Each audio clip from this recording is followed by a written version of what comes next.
Man, what's good, Coach? On the line with Brian Norman Sr. on today, just to basically break down where things went wrong with the negotiations with Jaron Ennis. Coach, a lot of people are talking about the whole money aspect, what Brian had made his last fight, but you've talked about it on several podcasts where when you become a champion, the money is significantly more, and you should be paid as a champion should be. Correct? Correct. Could you explain that whole process, Coach, of the breakdown when it comes to the whole tax Right. bracket and the Right. money that comes out from your part? Listen, bottom line, anytime you have a promotion, a promoter, and you got to fight for another promotional company, you have to pay your promoter a percentage. Um, you're gonna get taxed. It's a whole lot to it. It's a whole lot to it. Like you said, I done said it over and over, been through it more than once, but it's a whole lot of things that has to happen. This fight didn't make sense. Even with the offer that we gave, we went down from the original offer. It still didn't make sense, and it wasn't in our favor. Like, I mean, you got people pocket watching, worried about what a person made, and these are just fans that want to see the fight happen. Us too want to see the fight happen. We didn't come out and ask for $5 million. We didn't come out and ask for $7 million. We didn't come out and ask for something that was outrageous. We were literally $500,000 off the mark. So if Eddie Hearn really wanted to make that fight, and I mean, I would think that shot at Boots, because he's not gonna get a shot at nobody else. None of the other champions will take what he's offering. You got people, like I said, pocket watching, worried about what he made his last fight, worried about what he gonna make his next fight. Y'all worried about the wrong thing, man. You know what I'm saying? You worried about the wrong thing. Stop worried about what he made and what he gonna make or whatever else. Worry about what you making, man. Don't worry about what my boy doing. You know what I'm saying? He has people that guides him for a reason. He's 23 years old. He's a young champion. He's the youngest champion in boxing. Got to have to keep reminding people of that. The youngest champion in boxing today. And I mean, he had his own road. He had his own career to live. You know what I mean? Own career to live and work and live out. We don't have to do what Jaron Boots in and say. We don't have to be tied to that, if you, especially if you're not even trying to pay. Again, the offer that we was at was low. My son was the cheapest champion, and Eddie Hearn couldn't even make that happen. So my question is, who the fuck is he gonna make happen? How is he gonna make Barrios happen? How is he gonna make Stanionis happen? He didn't even. His first offer was nowhere near Barrios's minimums for a fight.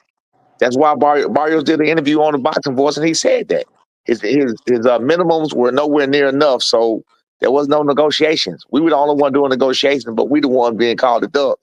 But nobody else took it either. It's not that anybody's scared of Boots. We will fight Boots. We'll fight Boots anywhere. But you got to pay for us to do that. You know what I mean? And if you're gonna bring us behind enemy lines, you got to pay more. Otherwise, then you need to take this on neutral ground. Like, it's a business. It's a business standpoint. You're a boxing fan. Quit trying to be a financial fan. That's how I see it. With that being said, Coach, your final offer, a lot of people, had went viral with was the 1.7 at a neutral location. What was Eddie's response to that? Eddie didn't want to make the fight in the first place because Eddie was already trying to walk away with his ball. He'd been trying to walk away with his ball since the start of it. He just wanted to tell Boots that he was trying to make the fight. That's about it. Eddie didn't want this fight. Eddie know he could have did a $500,000. That's taxes. That's tax money. That's a tax write-off. That's absolutely no money for Eddie. In your opinion, Coach, why do you think he didn't want to make the fight? I don't know. I don't know why he don't want. I don't think he wanted to make the fight with any champion. And that I don't know why. I don't know why. I don't think that he lacks faith in Boots. I don't know why. I don't know. Do you felt it was very similar from what you heard when it became to negotiations with Wilder Yeah, and yeah, he's some bullshit. Anthony Joshua, with Wilder and Joshua? Yeah, he's some bullshit. He want his guys to reap all these awards, all these benefits, but you want to feed everybody else like we slaves and peasants. Like, fuck off. we, we don't have to deal with that. Now, Coach, going through this whole process, did this put a fracture on you and Bosie's relationship? In other words, will you be able to still continue to get that sparring done, or maybe now it's even too late because of the fact that both are champions now, and you don't want to give up that type of sparring? Uh, I wanted to even when he first became champion because I love the work that we get at his gym. So I did want to. I did wholeheartedly want to in the first place, but nah, that's dead. It's all the way dead now. And we ain't going back there. We straight. With that being said, Coach, one of the things you talked about was not getting the good work that you wanted down there in Georgia. Now, with this situation now happening with Jaron Boots Ennis team, and with you going back and forth to Philly for good work, will you now have to find different locations and different areas to get the work that you want? The whole United States, big dog. We can go anywhere. I mean, Philly ain't the only place. Philly definitely not the only place. We got great work in Vegas. You can go to California and good work or whatever. I mean, it's not the only place over there in that area. It's not the only place at all. So I'm not worried about the work. Colorado Springs, is what we were looking at. You know what I mean? With the altitude or whatever is. That's definitely not the only place. Coach, I was actually about to bring that up, Colorado Springs, and what you see Right. with Terrence Crawford up there in the mountains, and him, establishing that relationship with a young Brian Norman Jr. That you could see yourself going up there to Colorado, up in the mountains. Absolutely, yeah. I'm cool with Bo Mac. I got Bo Mac number, whatever else, and I reached out to Bo Mac before about something. I reached out to Bo Mac before, and he said, "Yeah, we can work something out." This was a while ago, man. I can't remember. It was maybe 6 months ago or something like that.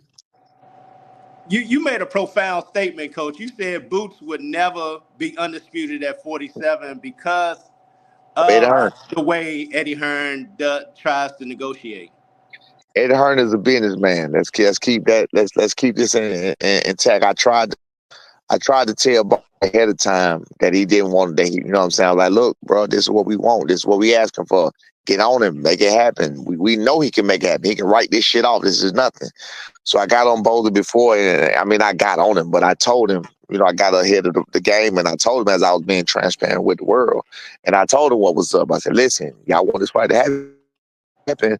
We right there on it. We right off for it. So again, from the start of where we were, we decreased our start. We decreased from where we were by $800,000.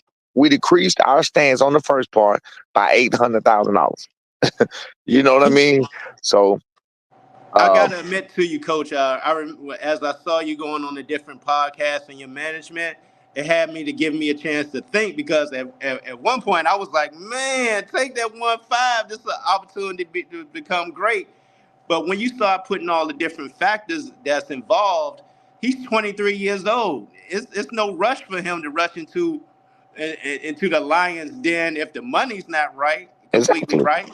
exactly. So I get your point because you said, shoot, by him being a champion, people keep equating going back to what he made his last fight. He's now a certified champion. The money is significantly much more. He can take he can fight 3 times a year over there with Top Rank. You got the ESPN eyes on you, and he's going to continue to build his profile. Yes, sir. And take less tax problems and everything else. Not pay less fees, pay less taxes, pay less fees. Everything can be less. Like, people again, you got people who don't even know how to make money. And I hate even be like that. You know what I'm saying? But that's what it is. It's two things. It's people who, first of all, it was already significantly the most people was against us anyway. So it's the people that was against us that's flipping saying that we ducked. But we're trying to, we just trying to put out the facts of what actually happened. We're telling you we wanted this fight. Why do they think no other champion even spoke out or even except Stanionis? No other champion even was even willing to do it because he was nowhere near the mark for them. Wasn't worth it. Everybody knew it wasn't worth it. Their team knew it wasn't worth it. Was nothing to even talk about. Eddie knew what the fuck he was doing, man. Eddie is again, that's what I was about to say a minute ago. Eddie is a businessman. Eddie is looking to make money with Boots. He's not looking to be a Boots legacy. I don't believe he give a fuck about Boots legacy. His Boots legacy don't mean nothing to him. It's about the money that Boots can bring him. Businessman. And You that's know, why I I, said That's interesting because he actually, came out with that statement saying that, they're even considering dropping the IBF belt and moving up. So and it made a lot of sense what you were saying. that's just to make the bigger fights to make him more money, to take him on a Euro tour. It's not about helping Boots become great. It's not about helping Boots capture what he's trying to capture and build it. It's not about that. That's not what he's not doing it for Boost. Boost tripping too. He getting his all the days. I mean, at least, which is what he's not trying to do for my son. At least Boost is being paid handsomely for doing so. So we can take that. So at least he's being paid handsomely for doing so. But Eddie is not trying to help Boost conquer and get to where he's trying to get to. Yeah, I do understand with Eddie. If you under his banner, he will get you paid. We saw that with Devin Haney during the time Yeah, when he was making 5 to 6 million a fight. it's So all about what make the most money. That's it. so you definitely see that. Coach. With that being said, moving on. That's in the past. Now you got a date coming up, November the 8th, down there in Norfolk, Virginia. Man, what can the people expect? Oh man, we're looking to continue to put on dominant performances. Again, my son is 23, still young. He wasn't even 23 and a half when he won the title. So I mean, we're looking to just capitalize on that and build on that. I was hoping he could have got at least two more fights this year, but as a champion, I know that's kind of not likely. But we had to get in where we fit in on this undercard of Keyshawn Davis because ESPN already had their dates already mapped out through the end of the year, so there was no spot for my son to fight on. So again, it's just people talking what they don't know, and it's just a bunch of haters. And like I told my son, like, bro, these people didn't like you in the first place. These people was ruined against you in the first place. So we can't even worry about what they're saying and what they're not saying. You know what I mean? It is I what it guess is. it kind of gives the opportunity, Coach. What they say: you cut the grass and see the snakes. Absolutely. Absolutely.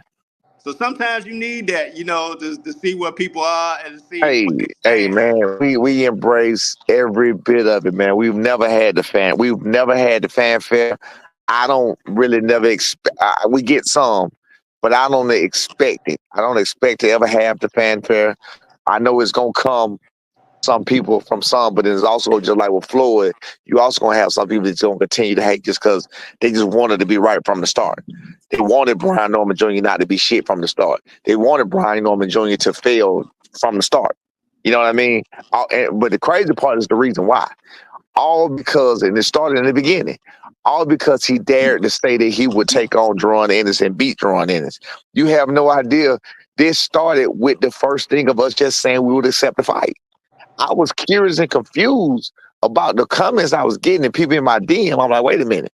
Are you upset because we're trying to give Boots an opportunity at the other title that he wants? Like, what the fuck do you want us to do? You want to say we'll fight him. I don't know. I don't know what they want us to say. I'm so again with those people. They were upset at the fact that we even said we would fight him and the fact that we said we would beat him. Like they were upset about that from the start.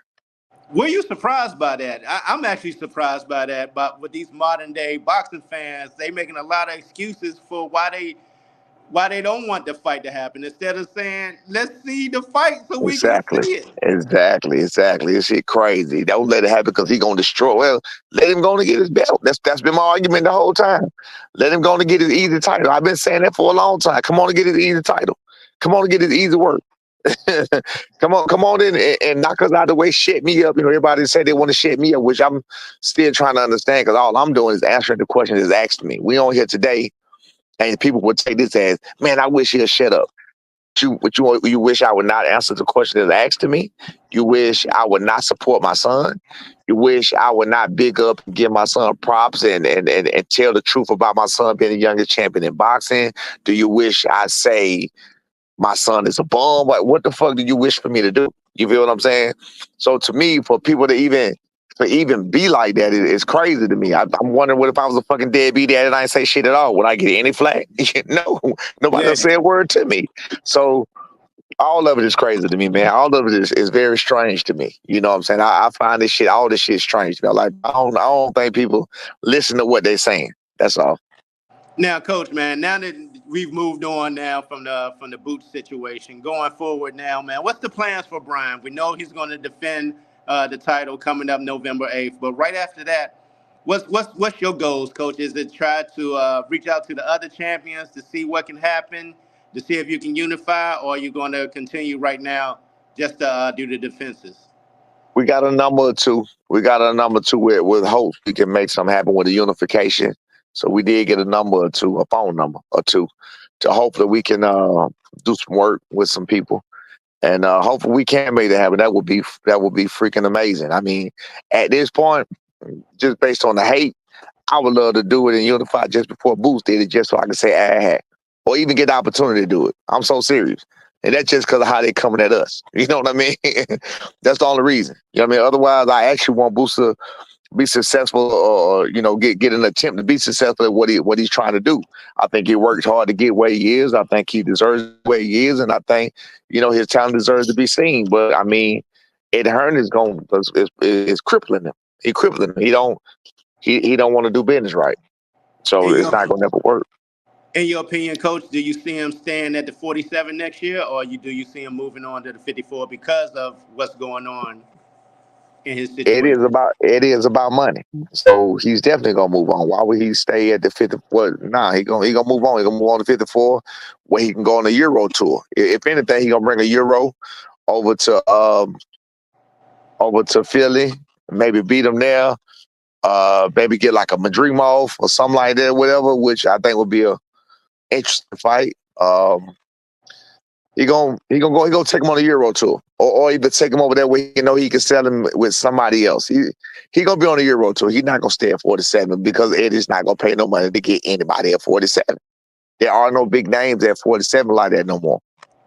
Hey, But, Coach, just to go. to be fair, he hasn't even fought one name at 47. That's what's tripping me out. None of us have fought. None of us have any notable names.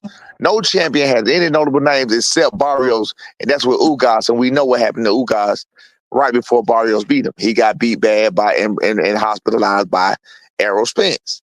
So the only person that has any name on their resume at 147 is fucking Ugas.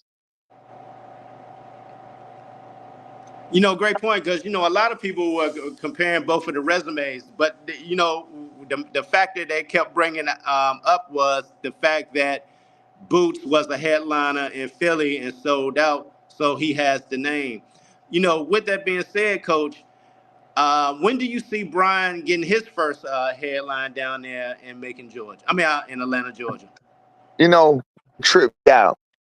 Boots was a headliner in Philly at 27 years old. Am I correct? Correct. Brian will be 27 in 4 years.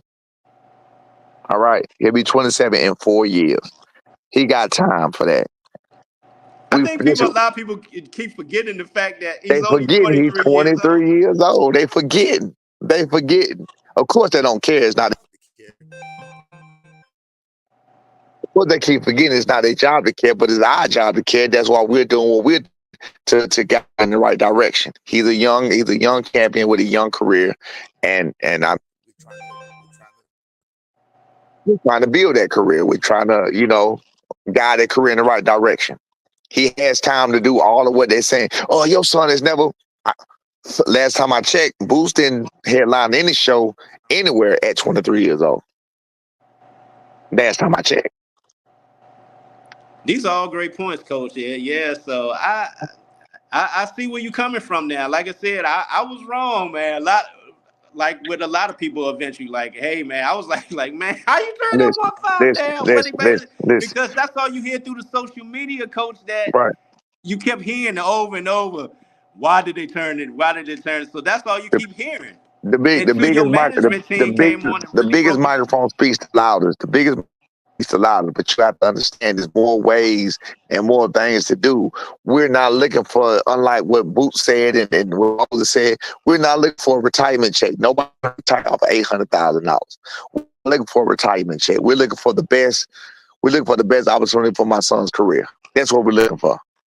Now, And that $800,000 based on that, it's absolutely not worth it. It's not worth the stress. It's not worth the pressure this 23-year-old kid got to deal with. It's not worth the chances of him having to go to that hometown and beat Boost and losing on the scorecards if he actually win. It's not worth it. It's not worth the going against the judges. It's not worth against going against the commission. We just dealt with this in California. I told you, you can go back and watch that fight and watch them put me out the ring. They put me out the ring because we beat the man. Go watch it. Go watch it. Go look at the end of the fight. You'll see the guy come put me out of the ring. yeah, I remember that because with the Yeah. booze and stuff, and you gave the finger. People not realizing they think they know when they think they feel, oh man. No, you're speaking from what you know. You're speaking from what you feel. You're speaking from what you think. You are not what we are. You is what we experience. Your thought process is gonna be different. You know what I'm saying? When you go through different things, it's gonna be different outcomes. You're gonna feel different about the situation. Man, Coach, man, I gotta say, man, I truly, truly appreciate your time. You've been very transparent through this whole process with a lot of different medias, man. Just letting people know exactly, step by step, and why you decided to not go that route. Right. So, like I said, I understand. At first, I I pre- didn't, but then with the I breakdown, I appreciate you understand. being open minded. I appreciate you being open minded and actually listening. See, these people are not being open minded and actually listening. They're listening, and I hate to be like this, but this is what it is. They're listening with a broke mind. I mean, financially, you're listening with a financially broke mind. My son has never been financially stagnant. Period. You feel what I'm saying? As long as he got me, he cool. He But now Coach, he on his own. He don't live with me. He live do his own thing. My son is living very comfortably right now. He wakes up in the morning. He trains when he want to trains. He works when he want to works. He does everything he want to do when he want to do it. That's a blessing. So we're talking to people who are talking about it, the people who don't even, you know what? Myself included. I don't even have that luxury. We know I remember, but if I don't work, if I don't get out and bust my ass, I don't eat. facts. My son, I don't even have the luxury that my son had right now at 23 years old. And that's amazing. And I'm proud of that. I'm cool with that. I help my son with me. I'm cool with that. Hey, last question, Coach, before I let you go. I got to get your thoughts on this. A lot of comparisons have been to like Bill Haney, Schofield dad. Well, what's your thoughts on that, man, with the comparisons to different boxing dads and people saying why dads involved with the sport of boxing? I wanted to get your thoughts on that.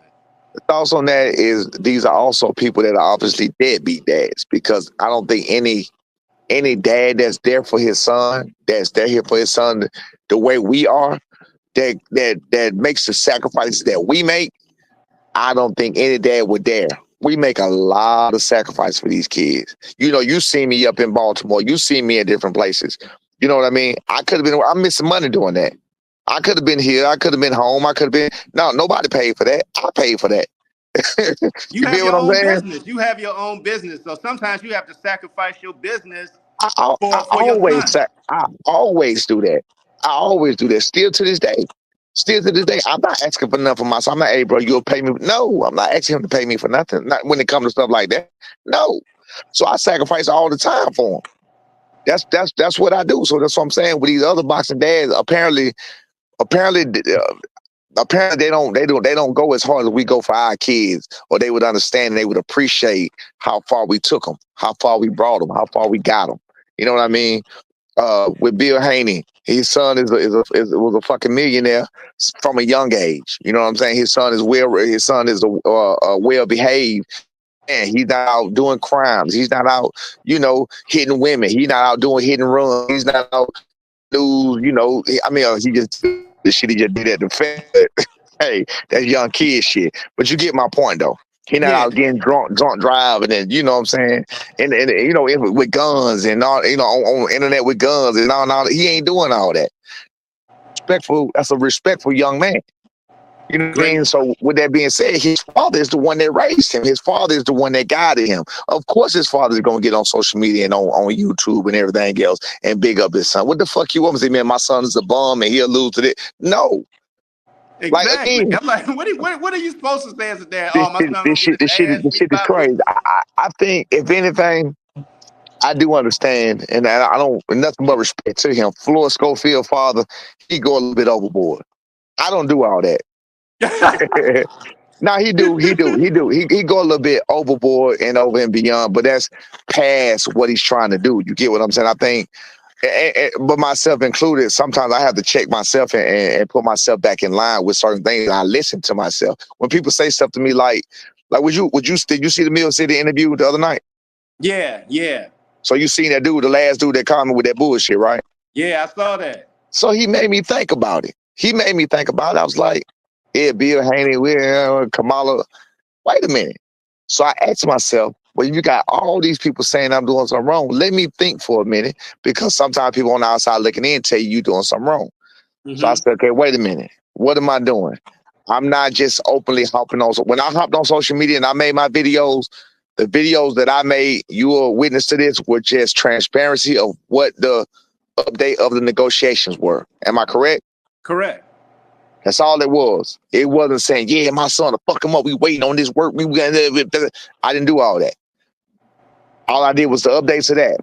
When Ed Hearn came back and he said what he said, whatever, I come back and I say was incorrect, was not incorrect.